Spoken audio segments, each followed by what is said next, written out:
Hi everyone, welcome to our YouTube channel general studies for government jobs. তোমাদের যে previous year math class হচ্ছিল railway group D এর, আজকে তার পরবর্তী ক্লাস নাম্বার 92, যেখানে আমরা 16 নভেম্বর 2018 সেকেন্ড শিফটের অঙ্কগুলি নিয়ে আলোচনা করব। এর আগেও আমাদের 91 ক্লাস হয়ে গেছে। যারা সেই ক্লাস ভিডিওগুলি এখনো দেখোনি, এই ভিডিওর ডেসক্রিপশন বক্সে তার প্লেলিস্ট লিঙ্ক পেয়ে যাবে। প্লেলিস্টে লাস্টের কয়েকটা অ্যাড হয়তো হয়নি, বাকিগুলো অ্যাড করে দেওয়া আছে। এবং যারা এখন আমাদের Telegram channel jobs academy, Facebook page jobs academy ও Facebook group studies for government জবসে জয়েন হওনি, ডিসক্রিপশন বক্সে দেওয়া লিঙ্ক থেকে জয়েন হয়ে যাও। সেখানে তোমরা ভিডিও রিলেটেড ইনফরমেশন এবং পিডিএফ পেয়ে যাবে। বিশেষ করে টেলিগ্রামটাতে জয়েন অবশ্যই হয়ে যাবে। আজকের প্রথম অঙ্ক দেখো কি রয়েছে, ঘড়ির ঘন্টা এবং মিনিটের কাঁটার মধ্যে দুটো 40 বাজবার সময় যে দুটি কোণ তৈরি হয় সেগুলির মধ্যে ছোট কোণটির মাপ খুঁজে বের করুন।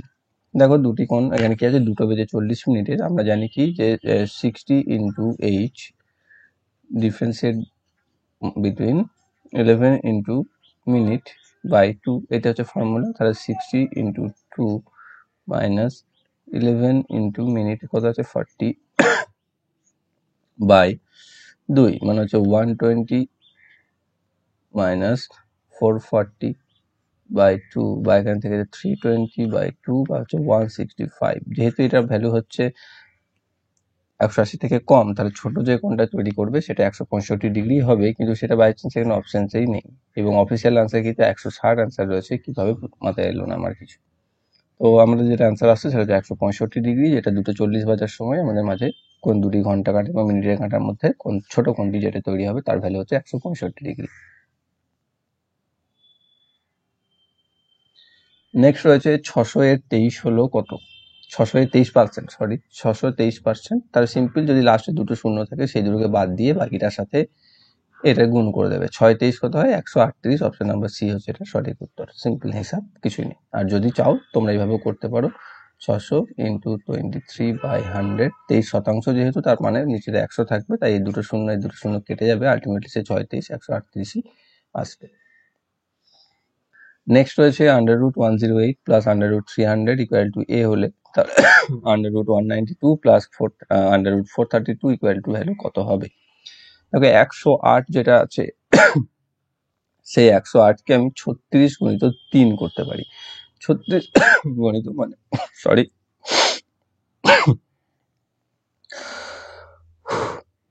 তো কি রয়েছে 36, আমি এইভাবে লিখতে পারি 36 into 3 প্লাস এটাকে আমি লিখতে পারি 3 into 100 ইকুয়াল টু এ।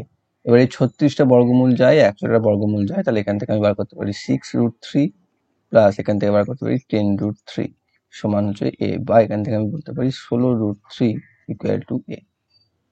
ওকে, এবার এখানে আছে 192, এখানে আছে 432, তাহলে 192 ক্ষেত্রে আমরা ঠিক সেরকম ভাবে 64 গুণিত 3 করতে পারি, 64 গুণিত 3 প্লাস এখানে 432টাকে আমি 144 গুণিত 3 করতে পারি, সমান এখান থেকে 64 থেকে 8 বেরিয়ে আসবে, 8√3 প্লাস এখান থেকে 12 বেরিয়ে আসবে, 12√3 আসবে, সমান হচ্ছে 20√3। তাহলে 16√3 এর ভ্যালু যদি এ হয়, তাহলে 20√3 এর ভ্যালু কত। আলটিমেটলি 20√3 মানে তোমাকে যেটা করতে হবে 20√3 বাই 16√3, 16√3 তার √3 কেটে যাবে, এখানে যদি কাটি আমি তাহলে পাচ্ছি 1.25 এবং সেটা গুণ হয়ে যাবে এর সাথে 1.25 এ। তো এরা কেউ করতে পারো, মুখে মুখে হয়ে যাবে। অপশন নাম্বার ডি হচ্ছে এটা সঠিক উত্তর। নেক্সট রয়েছে a plus 2b equal two 2c plus 5, c plus 2a equal to b, তাহলে c এর ভ্যালু কত। দুটি সমীকরণ এখানে দিয়েছে, প্রথমে দিয়ে দিয়েছে a plus 2b equal two 2c plus 5, এখান থেকে আমি পাচ্ছি a equal two 2c plus 5 minus 2b, ঠিক আছে। 2c প্লাস এটাই তো রয়েছে, আর একটা কি পাচ্ছি আমি এখান থেকে, যেটা রয়েছে c plus 2a equal to b, এখান থেকে পাচ্ছি 2a equal to b minus c, আর এখানে a equal to b minus c by 2, এটা ঠিক আছে। এবার শর্তানুসারে এটারও এর ভ্যালু এটাও এর ভ্যালু তুলনা যদি করে দিই আমি, তাহলে 2c plus 5 minus 2b equal to b minus c by 2, এটা আমি পেলাম। ওকে, তাহলে এবার যদি আমি গুণ হয়ে যায় কোণে কোণে 4c প্লাস 10 মাইনাস 4b সমান b মাইনাস c। আমার তো c এর ভ্যালু লাগবে, তাহলে এখান থেকে cটা এদিকে যদি চলে আসে হয়ে যাবে 5c, এদিকে থাকছে প্লাস 10টা এদিকে চলে আসবে মাইনাস 10 হয়ে যাবে, এদিকে b রয়েছে already b plus 4b minus 10 এটা থাকছে, বা পাচ্ছি 5c equal two 5b minus 10, যেখান থেকে আমি 2 কমন 5 কমন নিয়ে নিতে পারবো, তাহলে b মাইনাস 2 পড়ে থাকবে, 5c ইকুয়াল টু বা c equal to 5 minus b minus 2, sorry 5 common b minus 2 by 5, 5 5 কেটে যাবে, পড়ে থাকবে b minus 2। Option number D তে রয়েছে। এবার দেখো এক্ষেত্রে যে অপশনস গুলো দিয়েছে না, তুমি এখানে আমি যেমন এর মান বার করে সমান করলাম, তো তুমি কিসের বার করবে, তুমি ঠিক কিভাবে করবে? দেখো সি এর ভ্যালু যদি আমাকে বার করতে হয়, আমি বি বার করতে পারি, এও বার করতে পারি। তো বি এর বার করতে চাইলে এর দিয়ে অ্যান্সার আসবে, সেটা অবশ্যই এই বি এর সাথে মিলবে না, তবেই ডিটা অ্যান্সার হবে। সেক্ষেত্রে এটা বোঝা খুব মুশকিল যে আমি এখানে এ সমান বার করব নাকি এখানে বি সমান বার করব, ঠিক আছে? তো সেটার জন্য এই অঙ্কগুলো একটু বেশ আমাদের সমস্যা তৈরি করে। অঙ্কগুলো কঠিন থাকে না, কিন্তু আমি আদতে করবোটা কি দিয়ে? যেমন আমি যদি এখানে এ সমান বার করেছি সমীকরণটা থেকে, তা আমি যদি এখানে বি সমান করতাম তাহলে অবশ্যই আমার অ্যান্সার আসতো না, মিলতো না, তাহলে আমাকে আবার ডবল করতে হতো। নেক্সট রয়েছে √196 বাই 4.375 ইন্টু √900 ডিভাইডেড বাই 9.375। তাহলে এটা যদি আমি করে নিই, তাহলে 196 বর্গমূল আমি করে নিলাম, যেটা পাচ্ছি 14 বাই 4.375 গণিত 9 হচ্ছে 30 বাই 9.375। ঠিক আছে, এবার এটাকে আর এটাকে তোমাকে ভাগ করতে হবে, ভাগ করে দুটো ক্ষেত্রে সেম ভ্যালু পাবে। তখন এখানে 14কে 3.2 পাবে, এটাকে এখানেও পাবে 3. ঠিক আছে, এইটুকুই তোমার কাজ এই অঙ্কটাতে, আর কিছু না। এবার 32-এর হচ্ছে 1024 স্কোয়ার, তাহলে তোর আগে দশমিক বসে যাবে, বা 10.24। অপশন নাম্বার ডি হচ্ছে এটা সঠিক উত্তর। নেক্সট হয়েছে, যদি একজন ব্যক্তি ফ্যানের বিক্রয় মূল্য 400 থেকে 380-তে কমিয়ে দেয়, তাহলে তার ক্ষতি 20% বেড়ে যায়। ফ্যানটির ক্রয় মূল্য খুঁজে বের করুন। অঙ্কটা খুব ভালো করে পড়ো এবং অ্যান্সারটা কি হবে তাড়াতাড়ি পজ করে কমেন্ট করো, ঠিক আছে? কারণ এই অঙ্কটা ভাষাটাতেই বোঝার, যদি বুঝতে পেরে যাও উত্তরটা খুব সহজ হয়ে যাবে, আর না হলে দেখো তুমি অ্যান্সার মেলাতে পারবে না। তবে কি রয়েছে এখানে, বলেছে যদি একজন ব্যক্তি ফ্যানের বিক্রয় মূল্য 400 টাকা থেকে 380 করে দেয়, তাহলে তার ক্ষতি 20% বেড়ে যায়। কথাটার অর্থ হচ্ছে তার 400 টাকাতে বিক্রি করেও ক্ষতি হচ্ছিল, কিন্তু যখন সে তাকে আরো 380 টাকায় বিক্রি করে দিচ্ছে, তখন তার ক্ষতি যেটা হচ্ছিল সেটা আরো 20% বেড়ে গেল। ঠিক আছে, মানে ক্ষতি যা হচ্ছিল তার উপর আরো 20% বেড়ে গেল, এবং সেটার জন্য দায়ী হচ্ছে কত, এই 20 টাকা, তাই না? তাহলে সেটা, তাহলে 20 টাকা যদি 100, এই দেখো এখানে 20% যদি বেড়ে যায়, এই 20 টাকা কমে দেওয়ার দরুন, তাহলে আমি বলতে পারি যে 20 টাকা কমার জন্য ক্ষতি 20% বেড়ে গেল। তাহলে মোট ক্ষতি কত ছিল? তাহলে ক্ষতি 20% যদি 20 টাকা হয়, তাহলে মোট ক্ষতি হচ্ছে 100% ক্ষতি, তার উপরই তো বেড়েছে 20%টা। তাহলে ক্ষতি যেটা হবে সেটা হচ্ছে 5 × 20 100 টাকা। তাহলে 100 টাকা যদি হয়ে থাকে আমাদের ক্ষতি, তাহলে ক্রয় মূল্য কত? তাহলে দেখো প্রথমে যেটা বিক্রয় করেছিল সেটা ছিল 400 টাকায়, তার সাথে ক্ষতি 100 টাকা যোগ করে দাও, তাহলে পেয়ে যাচ্ছ 400 প্লাস 100 সমান হচ্ছে 500 টাকা। এটা হচ্ছে তার ক্রয় মূল্য। সে সেটিকে যখন 400 টাকায় বিক্রি করছে, তখন তার একটা ক্ষতি হচ্ছে, যেটা হচ্ছে 100 টাকা ক্ষতি, ঠিক আছে? এবং এই 400 টাকার বদলে যখন সে আবার 380 টাকায় বিক্রি করছে, তখন এই ক্ষতিটা আরো 20% বেড়ে যাচ্ছে, মানে 120 20% বেড়ে যাচ্ছে, মানে এর সাথে আরো 20 যোগ হয়ে যাচ্ছে, মানে হয়ে যাচ্ছে 120 টাকা ক্ষতি হয়ে যাচ্ছে। ঠিক আছে, এইটা এখানে বলতে চেয়েছে। অপশন নাম্বার ডি হচ্ছে এটির সঠিক উত্তর।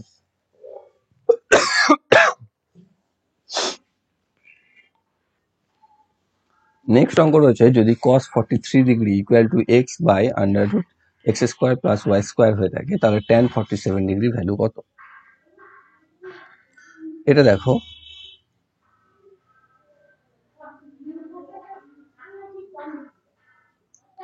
এটা হচ্ছে, এটা যদি হয় তাহলে আমি যদি এটাকে ধরে নিই যে cos এটা 43 ডিগ্রি, তাহলে আমরা জানি কি যে cos থিটা ইকুয়াল টু হচ্ছে কি ভূমি বাই অতিভুজ, তাই না?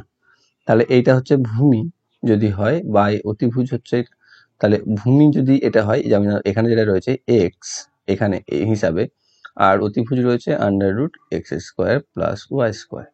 তাহলে এটা যদি হয়ে থাকে, দেখো এটা হচ্ছে লম্ব, এটা হচ্ছে ভূমি, এবং সেক্ষেত্রে এটা কত হবে, এটা ওয়াই আমাদের সেই পিথাগোরাসের সূত্র অনুযায়ী, তবেই তো এটা এরকম আসছে। যদি এটা হয়ে থাকে, এবার দেখো কি বলছে, tan 47 ডিগ্রি। tan 47 ডিগ্রি হচ্ছে এটা, tan এখানে যদি এটা 47 হয়ে যায়, এবার তুমি এটাকে ঘুরিয়ে নাও একটু, ঠিক আছে, কারণ এটা 43 ডিগ্রি, এটা 90 ডিগ্রি অ্যাঙ্গেল, তাহলে এটা তো 47 হবেই। তাহলে এটা যদি tan 47 হয়, তাহলে tan এর ভ্যালু কত হয়, tan থিটা ইকুয়াল টু হয় লম্ব বাই ভূমি হয়, তাই না? তাহলে এখানে লম্ব কোনটা রয়েছে, এটা যেটা রয়েছে এক্স, আর ভূমি কোনটা রয়েছে, যেটা রয়েছে এটা, মানে রয়েছে ওয়াই।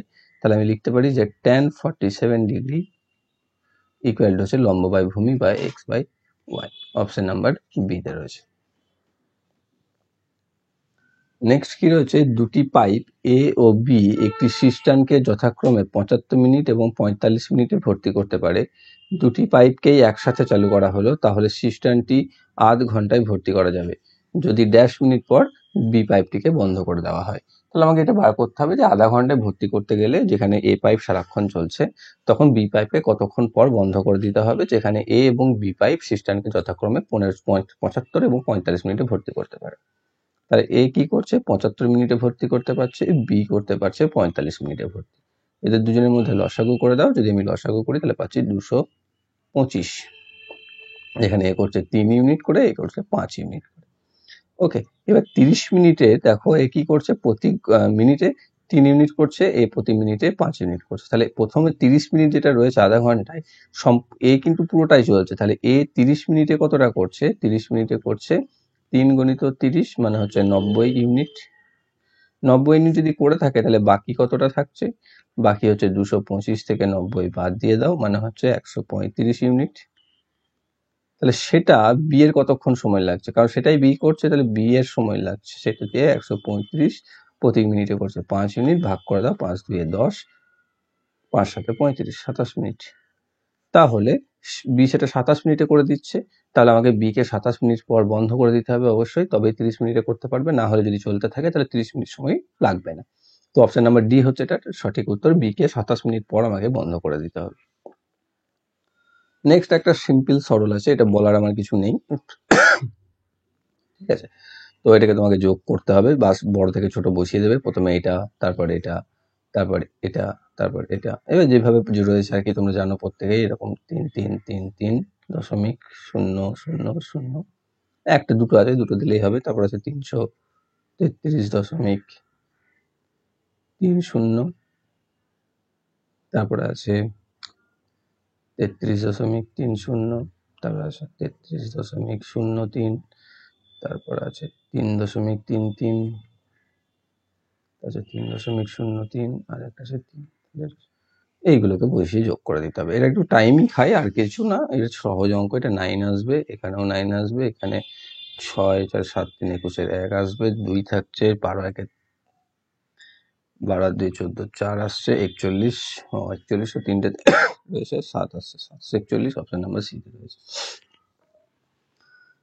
নেক্সট হচ্ছে সুগনের মাসিক গৃহস্থালী সংক্রান্ত খরচের শতকরা বন্টন নিচের চিত্রে দেখানো হলো। সে যদি মাসে 30,000 টাকা রোজগার করে, তাহলে প্রতি মাসে সে কত টাকা ইএমআই দেয়। এখানে ইএমআই দিয়ে দিয়েছে, নীল রঙের ঘরে দেখিয়েছে। এখানে নীল ঘরে কত রয়েছে, 15%, মানে 30,000-এর 15%। শূন্য দুটো কেটে যাবে, 3 15 45, দুটো শূন্য বসে যাবে, 4,500 টাকা। অপশন নাম্বার বি তে রয়েছে। নেক্সট রয়েছে 3 cube into 6 cube into 7 cube, একটা হচ্ছে 3 square into 4 to the power 5 into 6 to the power square, 6 square into 7 to the power 4, আর একটা হচ্ছে 3 cube into 4 square into 6 into 7। এর গসাগু নির্ণয় করতে বলেছে। গসাগু বলতে প্রতিটা পদে থাকতে হবে এবং সর্বাধিক যেটা রয়েছে সেটা বার করতে হবে। যেমন এখানে দেখো 3, এখানে কিউব রয়েছে, এখানে 3 স্কোয়ার রয়েছে, এখানে 3 কিউব রয়েছে, তাহলে এই 3 স্কোয়ারটা সব জায়গাতে কমন, তাহলে আমি করতে পারি এখানে 3 স্কোয়ার একটা, গুণ নেক্সট এখানে 6 এর কিউব, এখানে রয়েছে 6 এর স্কোয়ার, এখানে রয়েছে শুধু 6, তাহলে 6 শুধু কমন, ইন্টু এখানে আছে 7 কিউব, এখানে আছে 7 টু দি পাওয়ার 4, এখানে আছে 7 কিউব, মানে তিনটে দেশে কিউব রয়েছে। 4 এটাতে আর এটাতে আছে, কিন্তু এটাতে নেই, তাই এটা লেখা যাবে না। তাহলে এইটা হচ্ছে আমাদের লসাগু, যেটা যদি গুণ করি 9 গুণিত 6 গুণিত 343 পাচ্ছি, বা 54 গুণিত 343 পাচ্ছি, যেটাকে যদি আমি গুণ করি তাহলে গুণ করলে গুণের ভ্যালুটা আমার মনে হচ্ছে অনেক বেশি আসবে। ঠিক আছে, গুণের ভ্যালুটা আমার অনেকটাই বেশি আসবে, যেটা আসবে 18,522 মতো। ঠিক আছে, এটা হচ্ছে লসাগু, কিন্তু এখানে সেটা অপশনে নেই। তো দেখো তোমরা গসাগু যদি অন্য কিছু আসে তোমাদের ক্ষেত্রে। নেক্সট রয়েছে এ এবং বি হলো দুটি ইনলেট পাইপ, এদের মধ্যে এ হলো বি এর দ্বিগুণ কর্মক্ষম এবং পাইপ সি হলো একটি আউটলেট পাইপ। পাইপ এ যতটা সময় ট্যাঙ্কিকে ভর্তি করতে পারে, পাইপ সি তার 3 গুণ সময়ে ট্যাঙ্কিকে খালি করে দিতে পারে। তাই 3টি পাইপ খুলে খালি ট্যাঙ্কিকে ভর্তি করতে 6 ঘন্টা সময় লাগে। তাহলে শুধুমাত্র এ এবং সি কে চালিয়ে খালি ট্যাঙ্কিকে ভর্তি করতে কতক্ষণ সময় লাগবে? তাহলে কি আছে, ধরে নাও এ হচ্ছে সব থেকে শক্তিশালী পাইপ। ঠিক আছে, মানে কর্মক্ষম পাইপ। এ তাহলে এক্স ঘন্টায় যদি করে দেয়, তাহলে বি যেহেতু তার অর্ধেক কর্মক্ষম, তাহলে এর 2x ঘন্টা সময় লাগবে ভর্তি করতে। আর সি তার 3 গুণ সময় খালি করে দেয়, মানে 3x সময় খালি করছে। এ খালি করছে, এরা দুজন ভর্তি করছে। তাহলে এদের যদি লসাগু করি 6x পাবো লসাগু, যেখান থেকে বুঝতে পারছি এ করছে 6 ইউনিট, বি করছে 3 ইউনিট, আর সি করছে 2 ইউনিট মাইনাস, এরা করছে প্লাস, এ করছে মাইনাস। তাহলে এ প্লাস বি প্লাস সি এরা যদি একসাথে কাজ করে তাহলে হবে 6 প্লাস 3 বিয়োগ 2, মানে হচ্ছে 7 ইউনিট। এবার বলেছে এইরা একসাথে যখন কাজ করে তখন তারা 6 ঘন্টায় ভর্তি করতে পারে।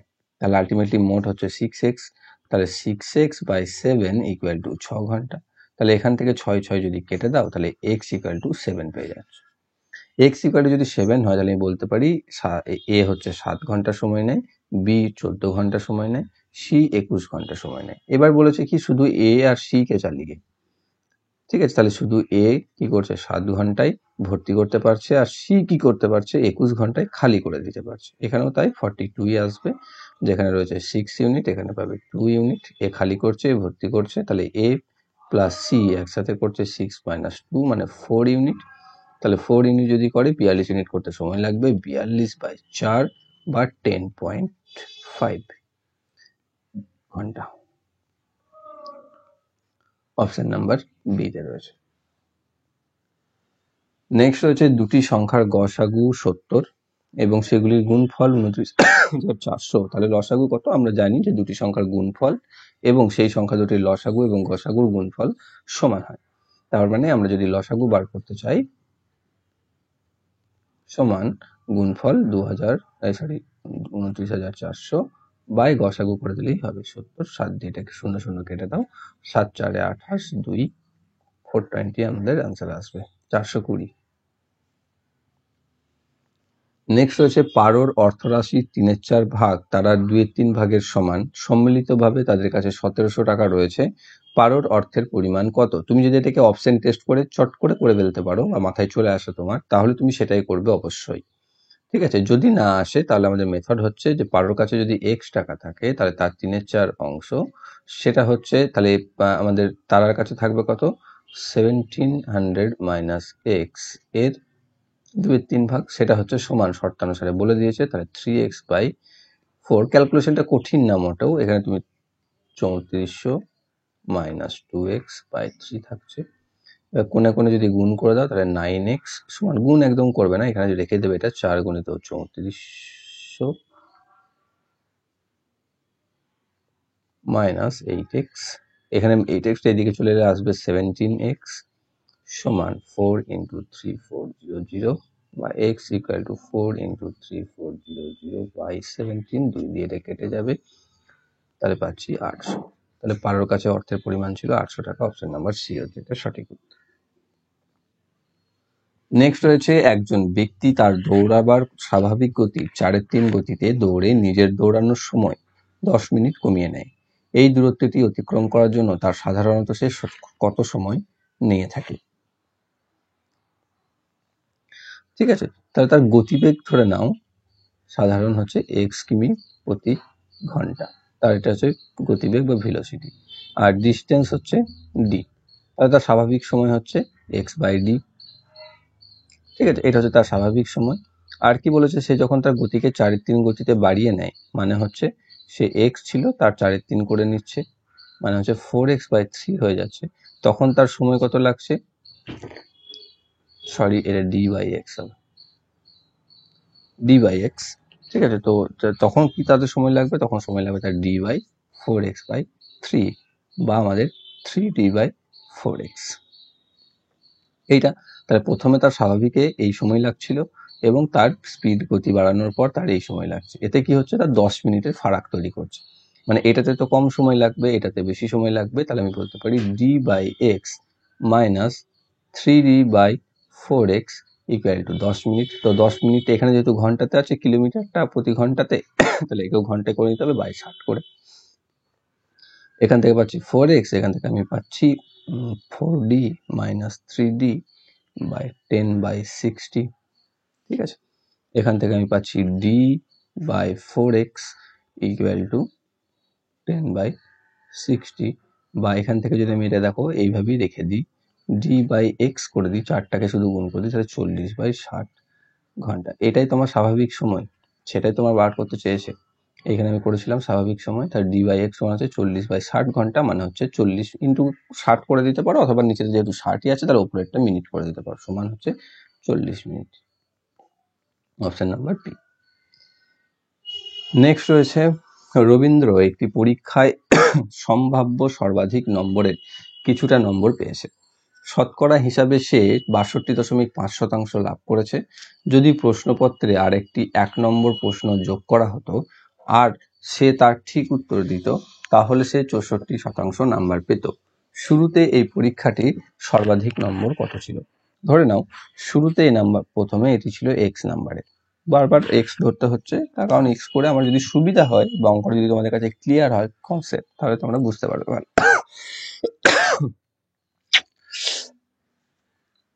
কি বলেছে আর একবার বলি, যে রবীন্দ্র একটি পরীক্ষায় সর্বাধিক নম্বরে কিছু নাম্বার পেয়েছে, যেটা হচ্ছে তার 62.5%, এবং সেখানে যদি সেই পরীক্ষাতে আর একটি 1 নম্বরে কোশ্চেন আসতো এবং সেটাতে যদি সে সঠিক উত্তর দিত, তাহলে সে 64% মার্কস পেত।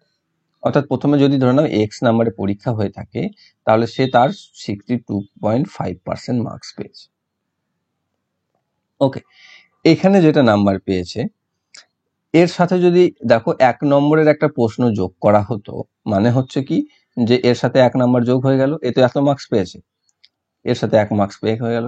সেটা যদি হতো, তাহলে সেটা কি হতো, সেটা হতো তাহলে 1 নাম্বার যদি যোগ হয়ে যায় কোনো টোটালের সাথে, তাহলে সেটা টোটালটা তো বেড়ে যাবে না।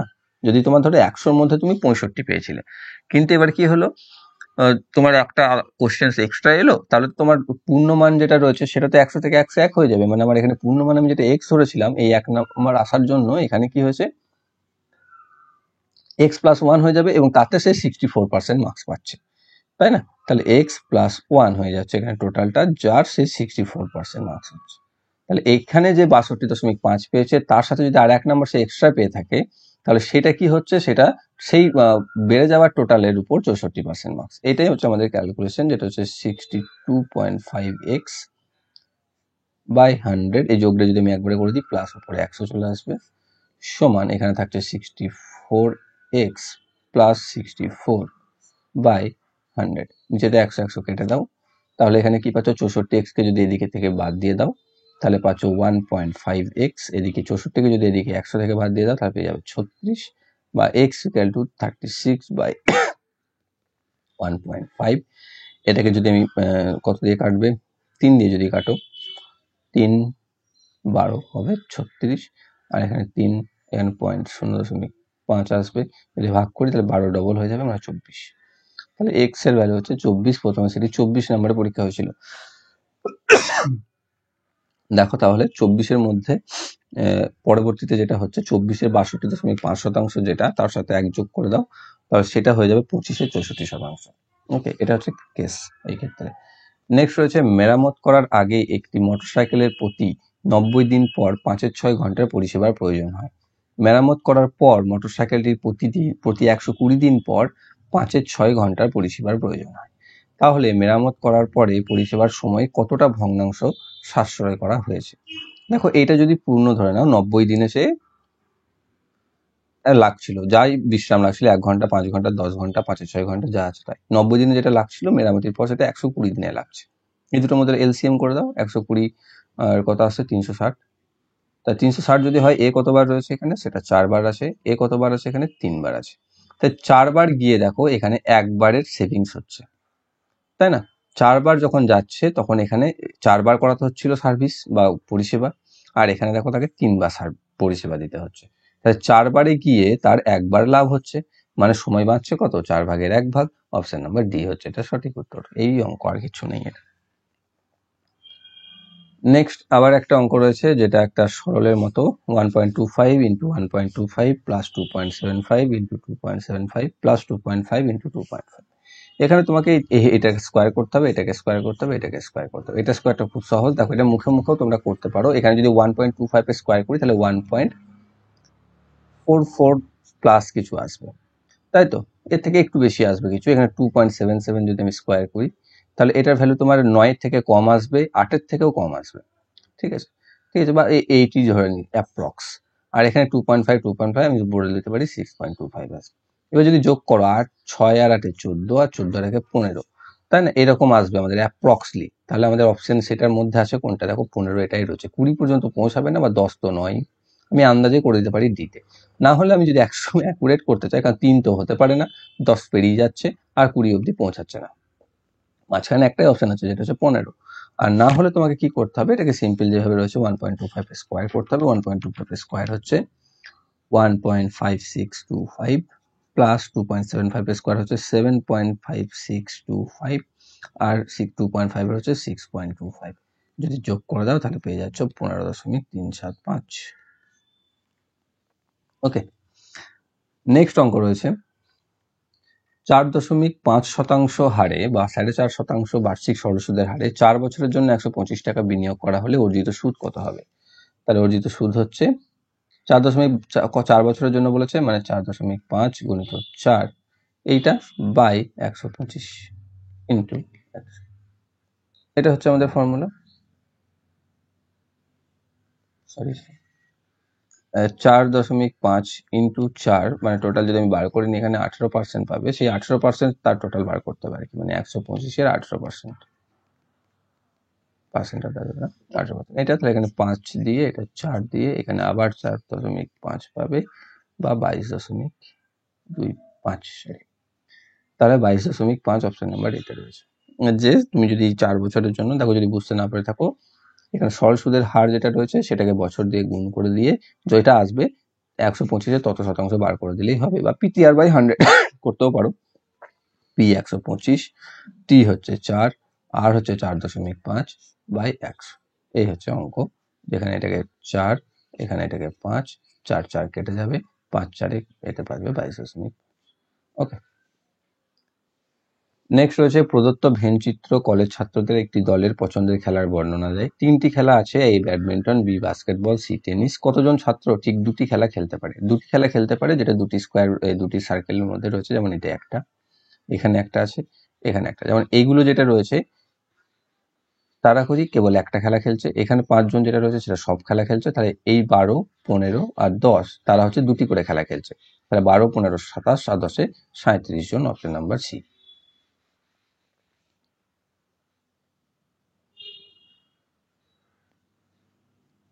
নেক্সট রয়েছে একটি বাস 60 কিলোমিটার প্রতি ঘন্টা গতিতে একটি দূরত্ব অতিক্রম করার জন্য 4 ঘন্টা 30 মিনিট সময় নেয়।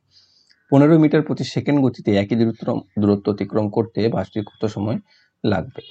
তাহলে এখানে একটা কিলোমিটার প্রতি ঘন্টা দিয়েছে, একটা মিটার প্রতি সেকেন্ড দিয়ে দিয়েছে। তাহলে মিটার প্রতি সেকেন্ডকে আমি ফার্স্টে কিলোমিটার প্রতি ঘন্টায় কনভার্ট করে নিই। তাহলে এখানে দিচ্ছে 15 মিটার প্রতি সেকেন্ড, এটাকে যদি কনভার্ট করে নিই তাহলে পাচ্ছি 18/5 দিয়ে গুণ। তাহলে 5 3 মানে 3 18 54 কিলোমিটার প্রতি ঘন্টা। এবার সিম্পল তৈরাশিকে যে 60-এ সময় লাগছে 4.5 ঘন্টা, মানে তো 4.5 ঘন্টা। তাহলে 54-তে কত লাগবে? তাহলে বেশি লাগবে, তাহলে 60/54 ইন্টু 4.5। 6 দিয়ে কেটে দাও, 6 10, 6 9, 9 দিয়ে 0.5 গুণ করে দিলে পেয়ে যাবে ডবল, সরি হাফ, মানে 100 যদি অর্ধেক হয়ে যায় তাহলে 5, সরি 10-এর অর্ধেক 5 ঘন্টা। তাহলে অপশন নাম্বার ডি রয়েছে এটা সঠিক। নেক্সট রয়েছে একটি খেলনা 925 টাকায় বিক্রি করে 16% ক্ষতিতে বিক্রয়, 925 টাকায় ক্রয় করে 16% ক্ষতিতে বিক্রয় করা হলো। তাহলে খেলনাটির বিক্রয় মূল্য কত ছিল? তাহলে এখানে দিয়েছে 925 টাকা তার ক্রয় মূল্য, 16% ক্ষতিতে বিক্রি করেছে, মানে বিক্রি করেছে 84%। তাহলে এর 84% কত সেটা বার করো। 25 দিয়ে কেটে দাও, 25 4 9 36 37, এখানে 25 দিয়ে 4, এখানে 4 দিয়ে এটা কাটবে, 4 21, তাহলে 21 কে 37 দিয়ে গুণ, তাহলে পেয়ে যাচ্ছে 777 টাকা। অপশন নাম্বার সি তে রয়েছে। নেক্সট অঙ্ক, দুটি সংখ্যার অনুপাত হলো 4:9 এবং সেগুলির গসাগু হলো 15, তাহলে লসাগু কত? লসাগু যদি বার করতে হয় তাতে দুটি যদি অনুপাত এবং গসাগু দেওয়া থাকে তার ফর্মুলা হচ্ছে যে গসাগু ইন্টু আনুপাতিক যে ভাগাহারগুলো দেওয়া আছে বা আনুপাতিক যে সংখ্যাগুলো দেওয়া আছে সেগুলো 14 গুণিত 9, 15 14 হচ্ছে 210 ইন্টু 9, 9 1 9, 9 2 18, 1890। অপশন নাম্বার এ তে রয়েছে। নেক্সট অঙ্ক, স্থির জলে একটি নৌকার গতি হলো 40 কিলোমিটার প্রতি ঘন্টা। স্রোতের সঙ্গে নৌকাটি 1456 কিলোমিটার দূরত্ব অতিক্রম করে এবং তারপর স্রোতের বিপরীতে যাত্রা করে সূচনা বিন্দুতে যায়। এই যাত্রাতে মোট তার সময় লাগে 80 ঘন্টা। তাহলে স্রোতের গতি কত ছিল? স্রোতের গতি যদি দেখো এক্স হয়ে থাকে, এক্স কিলোমিটার প্রতি ঘন্টা, তাহলে যাওয়ার সময় যখন স্রোতের অনুকূলে গেছিল তখন সময় লেগেছিল তার 1456 বাই 40 প্লাস এক্স, কারণ তখন স্রোতের গতিটা ট্রেনের বোটের সাথে যোগ হয় এটা সময়। আর আসার সময় তার সময় লেগেছিল 1456 বাই 40 মাইনাস এক্স, কারণ তখন প্রতিকূলে ছিল। মোট সময় লেগেছিল 80 ঘন্টা। এটা হচ্ছে আমাদের শর্ত। নিচেতে যেটা পাবে এ প্লাস বি ইন্টু মাইনাস বিতে, 40 স্কোয়ার মাইনাস এক্স স্কোয়ার, এখান থেকে পেয়ে যাবে এটা 1456 into 40 minus x plus 1456 into 40 plus x সমান 80। ঠিক আছে, এখানে যদি এবার আমি গুণ করতে থাকি বা গুণ করি,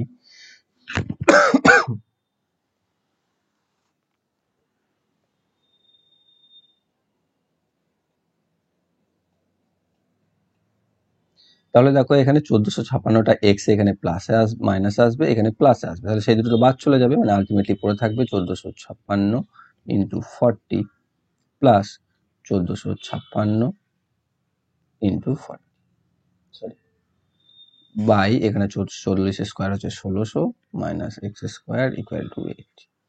এখানে যদি দেখো এই দুটোই একই জিনিস আছে, তো কমন যদি আমি নিয়ে নিই তাহলে 1456 গুণিত 40 যদি আমি কমন নিয়ে নিই তাহলে পড়ে থাকবে 1 + 1 বা 2 বাই এখানে থাকছে 1600 মাইনাস এক্স স্কোয়ার সমান হচ্ছে 80। এই 80-র সাথে এই 40 ইন্টু 2 কে কেটে দাও, তাহলে আমি পেয়ে যাচ্ছি কত? তাহলে দেখো এখান থেকে এক্স 1600 মাইনাস এক্স স্কোয়ার সমান আমি পেয়ে যাচ্ছি 1456 বা এক্স স্কোয়ার ইকুয়াল টু 1600 থেকে 1456 বাদ দিয়ে দাও, পেয়ে যাচ্ছে 144 বা এক্স ইকুয়াল টু পেয়ে যাচ্ছে 12। তাহলে আমাদের স্রোতের গতিবেগ যেটা হচ্ছে সেটা হচ্ছে 12 কিলোমিটার প্রতি ঘন্টা। অপশন নাম্বার সি তে রয়েছে, এটা সঠিক। ক্যালকুলেশনটা একটু লেন্দি কিন্তু সহজ, আগে গুণ ভাগ যোগ কিচ্ছু করতে হবে না। নেক্সট রয়েছে একটি আয়তক্ষেত্রের ক্ষেত্রফল হলো 2x square plus 3x plus 1, এর দৈর্ঘ্য হচ্ছে 2x প্লাস 1, তাহলে এর প্রস্থ কত?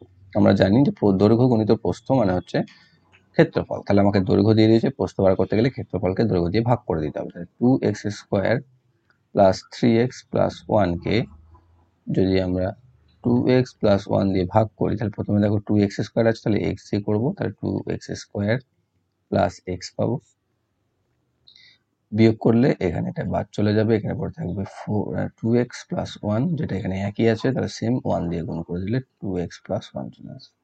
তাহলে আমাদের প্রস্থ হচ্ছে x প্লাস 1, অপশন নাম্বার সি তে রয়েছে। তো এই ছিল 25টি অঙ্ক তোমাদের 16ই নভেম্বর 2018-এর। আশা করছি তোমরা বুঝতে পেরেছো। যদি বুঝতে না পেরে থাকো কমেন্ট বক্সে অবশ্যই কমেন্ট করো। এর আগের ভিডিও যারা দেখোনি তা সেগুলি তোমরা দেখে নেবে, কারণ একই জিনিসকে বারংবার একই রকম ভাবে ডিটেলসে তো বলা সম্ভব হয় না। তো এর মধ্যে অনেক অঙ্ক থাকে যেগুলো তোমাদের আগে হয়তো অনেক ভেঙে ভেঙে ডিটেলসে বলে দেওয়া হয়, কিন্তু এই ক্ষেত্রে সব জায়গাতে সেগুলো হয়তো থাকে না, কারণ আগে যেহেতু বলে এসেছি। তো সেক্ষেত্রে যদি বুঝতে সমস্যা হয়ে থাকে তোমরা প্রিভিয়াস ভিডিওগুলোকে দেখে নেবে। অনেকগুলো ক্লাস অলরেডি হয়ে গেছে, দেখো 91 92 নম্বর ক্লাস। তো আশা করছি তোমরা বুঝতে পেরেছো, ভালো লাগছে। অবশ্যই তোমরা লাইক করো, বন্ধুদের সাথে শেয়ার করো এবং চ্যানেলটিতে যারা যারা নতুন রয়েছে তারা চ্যানেলটিকে সাবস্ক্রাইব করে রেখে বেল আইকনকে অল করে রাখো, যাতে ভবিষ্যৎ ভিডিও নোটিফিকেশন সকলের আগে পেয়ে যাও। Thank you for watching.